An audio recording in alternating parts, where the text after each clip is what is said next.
Assalamualaikum dan salam sejahtera. Sinar PM 30 September dimulakan dengan bekas Perdana Menteri Tun Dr. Mahathir Mohamad yang mencadangkan sistem pendidikan negara harus diubah seiring kemajuan teknologi masa kini.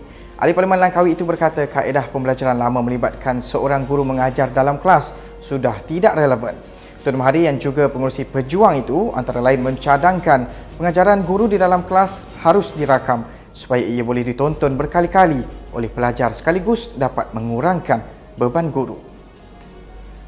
Masih dalam perkembangan di Parlimen, susulan pembebasan Datuk Seri Ahmad Maslan oleh Mahkamah Tinggi Kuala Lumpur atas dakwaan melibatkan dana politik Rabu lalu, Ahli Parlimen Pontian itu mengesyorkan di Dewan Rakyat untuk mewujudkan akta pendanaan politik agar tiada lagi ahli politik yang menjadi mangsa sepertinya.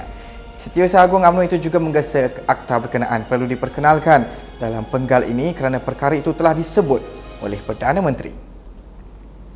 Kerajaan disaran menilai semula peranan syarikat berkaitan kerajaan GLC dan syarikat pelaburan berkaitan kerajaan GLIC bagi mengoptimumkan aset kerajaan demi pemulihan ekonomi negara. Bekas Perdana Menteri Tan Sri Muhyiddin Yassin berkata, GLC sepatutnya tidak bersaing dengan sektor swasta demi mengukuhkan keusahawanan negara. Sehubungan itu, beliau yang juga merupakan ahli Parlimen Paguh berkata, kerajaan perlu memberi tumpuan memperkukuhkan sektor ekonomi yang memberi sumbangan besar kepada keluaran dalam negara kasar KDNK.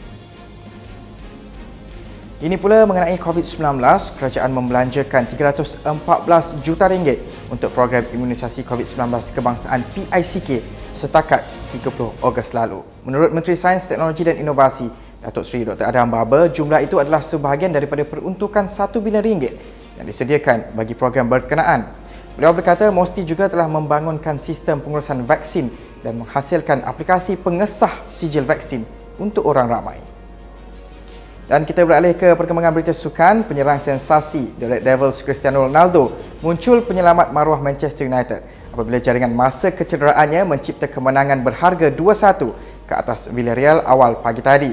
Bermain dalam perlawanan kumpulan F Liga Juara-Juara di Old Trafford, kejayaan Kapten Portugal itu sekaligus menyelamatkan maruah pengendali Ole Gunnar Solskjaer.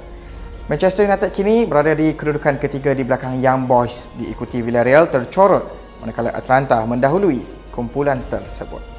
Baiklah, sekian sahaja Top 5 News pada hari ini. Sebelum kita akhiri Sinar PM kami dari unit Berita Sinar Harian, ini merayu kepada anda semua agar sentiasa mematuhi SOP dan duduk di rumah jika tiada keperluan untuk keluar. Saya Azam Mota, Assalamualaikum dan salam hormat.